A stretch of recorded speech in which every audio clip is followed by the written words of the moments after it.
Welcome to the second season of the Make the Future podcast. I'm your host, Jacques Beauvais, Dean of the Faculty of Engineering at the University of Ottawa. Join us as we have conversations with different thought leaders about current issues facing the engineering industry. Let's explore the future of technology and innovation and how, through creativity and collaboration, we can make the future. They say the future is coming, but that's not true. The future is already here. And it's relentless. It's not going to wait for you to catch up. How will we live in this future? How will we make sense of it? To define our course, we need a new perspective. One that engages our curiosity, that activates our imagination, one that defies the conventional. To own the future, we need to do more than just see it. We need to make it. Today I'm joined by our guest host, Jamie Petten, the President and Executive Director of the Kanata North Business Association.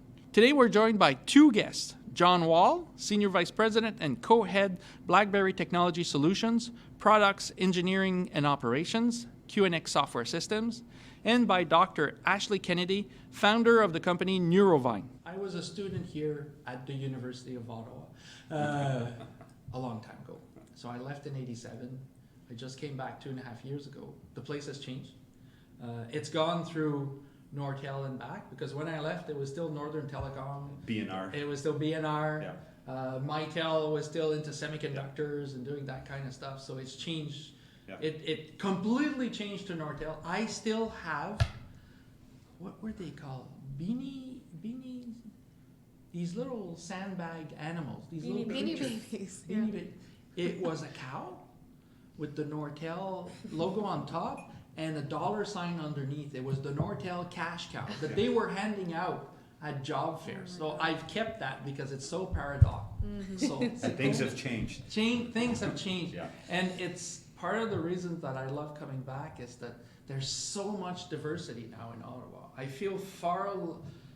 I don't feel the insecurity The that we dependence all on had, one the industry. dependence on one, because even in the university environment, there was a government, the NSERC program, so the Natural Science and Engineering Research Council, which required you to have a partner in industry to get the grant. They didn't need to put in money. And I think that at one point, 50% of every single strategic grant in Canada had Nortel as the co-signatory. It was that's not how you build a very strong Well, and we ecosystem. support lots of NSERC applications, but Yeah. we only support the ones that are aligned with our business because there is so much diversity. Yeah. I don't have to support something that doesn't make any sense Yeah, for my business. That's right. That's right. And if it doesn't make sense for you, there's probably somebody That's next what I mean. door for It whom does it make sense. exactly would Exactly. have that Yep. diversity. We are a health tech company that is a deep technology company that uses real-time data from your brain and your body, so neurophysiological data, to change the way that people recover after they've had a brain injury. And so we have been around for about a year, and the product that we're building heavily relies on big data. And so we have all of the challenges around data privacy, making sure that the machine learning algorithms and the AI is trained properly so that we're not integrating our own biases into the data. But over the past year, I've been blown away at the power of these technologies. We've been working on one algorithm for probably 6 months, and it's probably 40% more accurate than the human eye already, and we're just starting to train it. So I'm so excited about the potential of this, but also very cognizant of the biases that we're introducing and the data privacy. I grew up with a father who played in the CFL, and he lost friends to CTE. So my interest in the brain started quite early. I knew something was off with some of these ex-football players, and it's just become progressively more obvious over time. And so it directed me to become a neuroscientist. So I did a Ph.D. at Ottawa U, and then one in Nantes in exercise physiology, one in neuroscience. And then I was lucky enough to do a postdoctoral fellowship that was co-sponsored by the University of Waterloo and the Toronto Rehab Institute. Both of those groups are incredible at bringing innovation out of the hospital. So it really was the game changer. That was the tipping point for me, where I saw, oh, these physicians are building technology and giving it to their patients to take it home with them. And so I thought, well, I can do that as well. Particularly for brain injury, because it is this invisible injury. And when you leave the hospital, you're on your own. Especially with mild traumatic brain injuries, you really can get into a negative cycle of really re-injuring yourself by just going back to work too early, going back to sport too early. And so providing the data that's missing to the patients and the clinicians makes it visible, makes it tangible. And if we can measure it, we can improve it. So this is one of the only companies doing this right now in the concussion space. But I think it's kind of the first step in a wave of brain technologies that are going to start impacting our healthcare system. Great, thank you. Yeah. So BlackBerry.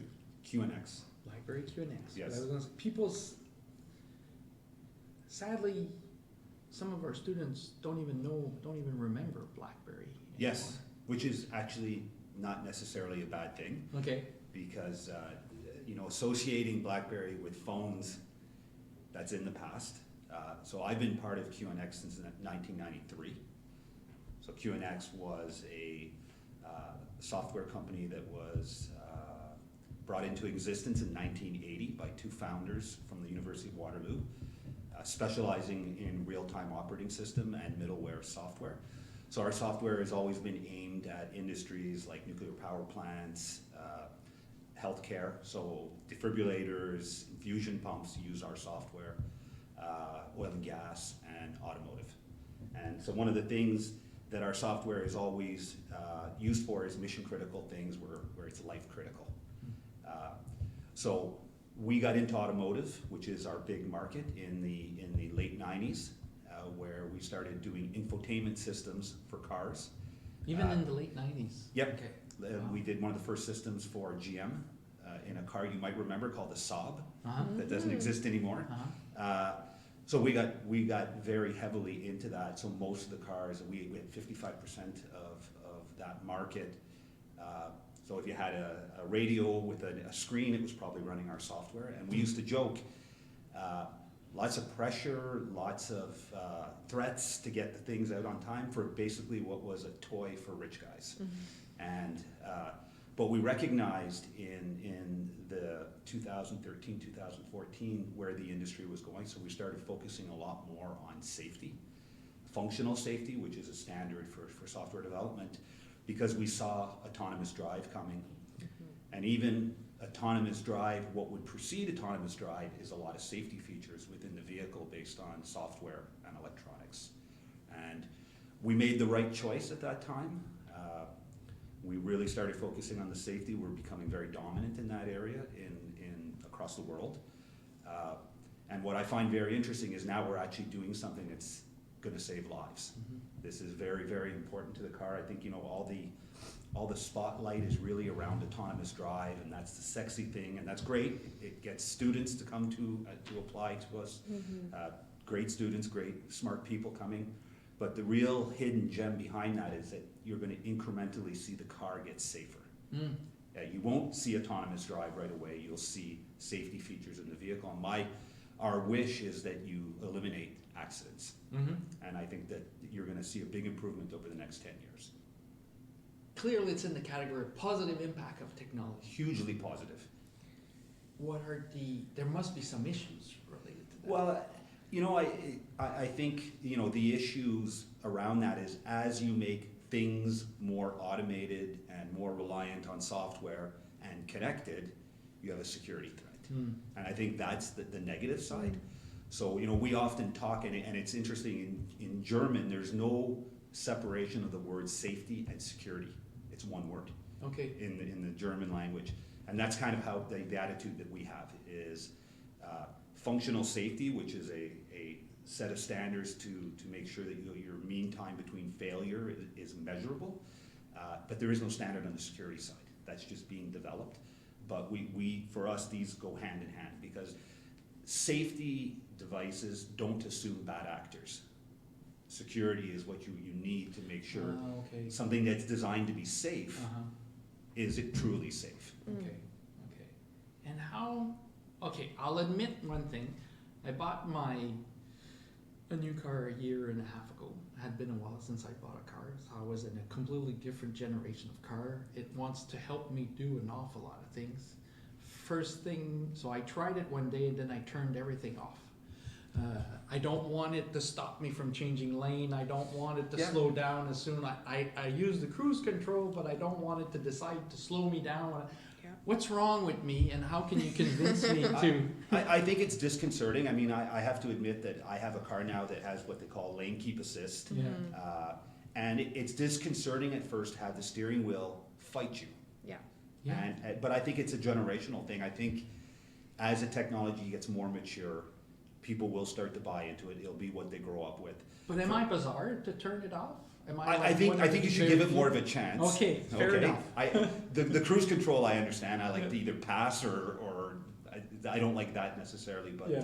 But part of that function of the cruise control is also your automatic braking. Yes, that I understand. Which is invaluable in my opinion. Yeah, that I can see. But I've started to come to the conclusion that these cars who now pass me on the highway but slow down as they pass me is potentially their system. It could be. But you know what? I think as consumers, you spoke to this, Ashleigh, about taking the tech home, as a patient or as a consumer driving the car. And, for us to get comfortable with the tech leaving the hands of the experts and coming into the hands of the consumer in these situations where they're mission or life critical, do we feel like there might be, certain user error that would be more likely, in that case? So, as that accessibility increases, what are the risks that come along with it? And as well, like, how do we feel about taking on the ownership over it as well? Yeah, well, I think in the healthcare space, we want ownership. Every part of our life is quick and on demand. So we have Netflix, we have Uber, and in healthcare legs, for good reason. The medical training of the physicians is evidence-based. And the way that they're compensated for their services means they don't have space to learn new things. But as consumers, we're becoming more demanding because we're used to having things delivered to our doors.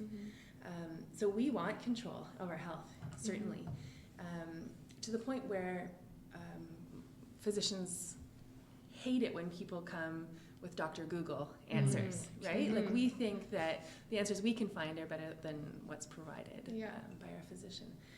But won't you make matters worse?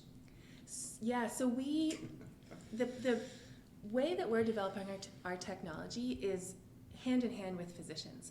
And I think this is a big piece of this black box that we're scared of in health tech, is that we're making decisions and the prescription is just given to the doctor to deliver to their patient. But I think that you bring up a really important point in terms of making the black box visible, being able to actually collaborate with physicians, provide them the decision-making criteria that we're using to make these good decisions is key. That's one of the massive things in the healthcare sector, to get physicians to accept the technology. It has to be developed with them, and it has to be transparent. They have to see what the black box is doing. But there's already been steps in the sense that what you're talking about in technology is absolutely vital, because it's so complicated, the concussions, and we're so subjective in trying to decide when we go back. But I see that physicians encourage people to buy themselves a blood pressure monitor and make measurements every day. Bring in your graph with your data. So we are already appropriating some of that technology. Yeah, certainly. And so that, I guess that must lower the bar to be able, in the sense of the insecurity bar. to make it more acceptable to everyone. Yeah, and I think physicians are seeing the lowered cost on the healthcare system when there is this continuous and almost proactive measurement that they can track. So they're not waiting until the person's had a heart attack. They're seeing years before that there's a problem. And so it's lowering the healthcare, and physicians are compensated for keeping their patients healthy. So there is some incentive to get them Not deploying everywhere. this predictive. That's right. That's right. And so I think fundamentally the way physicians are compensated will have to evolve along with the evolution of the technology. And of course, like the regulatory bodies and the way that physicians are compensated, that will be slow. So we're in this weird in-between phase where the capacity of the technology is huge. Healthcare just has to continue to catch Because up. I'd had the chance to talk quite a bit with a health minister in Quebec from a few years back, and it was very clear to him that the path forward was changing the billing system and Yes. the pay system. Yes. Because he says until we do that, we can't Certainly. modernize the system. Yeah. So it seems to resonate with what you were saying. Yeah, and even like we're moving away from a paper system now. EMR, like the medical systems have advanced where a lot of wearable tech can now partner with the EMR systems, and so we're moving in that direction. But it's still discontinuous care where most people are getting their blood pressure taken once every couple months as opposed to a continuous process. You talked about safety and security. How quickly are things moving right now? I was just listening to your answer about the medical community, and a few years back you could have said the same thing about traditional automotive. Moves at a snail's pace. Right. When you look at a big automotive company, it's basically a purchasing company, because if you look at what goes into a car, it's purchasing 100,000 parts and assembling them. The push from the Googles, the Ubers, Tesla has really ignited the market. And I think the analogy back to medical, I think the billing system is part of the problem. Because if you just want a referral or something, you have to go in. It's not real, I would find it's very well geared to the modern life. So in automotive, what we're seeing is a real shift in the automotive companies. And I was very surprised. I went to Jaguar a couple of years ago, at JLR in the UK, and they put up a foil that said JLR Motor Company, and then they said this is what we're going to be, JLR Software Company. And that's where all the car makers know that as electrification becomes, that's unstoppable. Cars will be moving to be electric cars. That's going to lower the barrier for other new entrants, because you get rid of the big barrier. The big barrier is combustion engine and transmission. These are the two very, very difficult things to develop. So you go to a much simpler system that's electrical. You're going to have a new architecture within the vehicle, and the vehicle is going to become an ecosystem platform like a phone. So now you have Google driving this with Waymo, you have Baidu in China, Alibaba, and some of the startup electric companies. So it's a very fascinating time to be in this industry. Why is the electrification of the vehicle unstoppable? I think there's a couple of reasons, and I think one of the ones, you'll be surprised of my opinion here, but Dieselgate killed the diesel engine in Europe. Okay. Yeah. Europe was going all diesel Uh-huh. because it gets much better gas mileage, it lasts a lot longer. If you look, Volkswagen shifted gears, and now they're one of the quickest to market with electric car. So I think it's inevitable. It's going that way. I think the climate change movement across the world is pushing it that way. I think especially in developing countries where you still have smog issues like in India and Beijing, and that it's a natural thing. That's actually very encouraging. Yeah. I've talked to car companies like Magna here in Canada that produce cars, and that you don't even know they make cars. They make cars for GM. They make cars for BMW. They're gearing up for all electric. So I want to hear a little bit more, because you've spoken about the fact that you're in the medical technology sector and all that. But what's the technology you have? Is it how do you monitor people as they recover from concussions? What do you do? Yeah, so we are a cloud-based deep tech software company. But we use off-the-shelf EEG headsets. So an EEG headset reads your brain activity. And typically this has been clinic-based. Even 5 years ago, you needed to be in a clinic to get an EEG done. But companies like Interaxon out of Toronto and Emotive out of San Francisco have developed clinical-grade mobile technologies.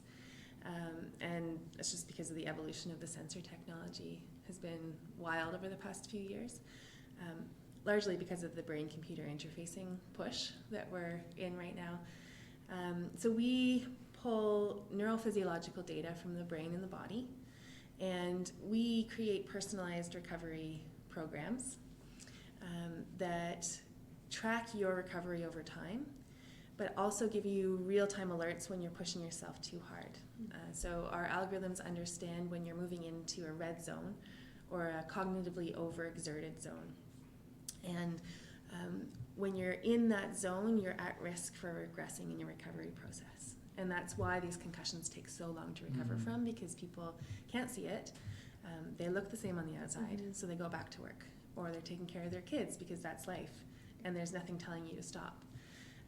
So we provide an alert saying you're moving into a danger zone, it's time to take a brain break. And so we're building modules that can help people restore cognitive loads, so guided meditation and mindfulness modules that plug into the technology.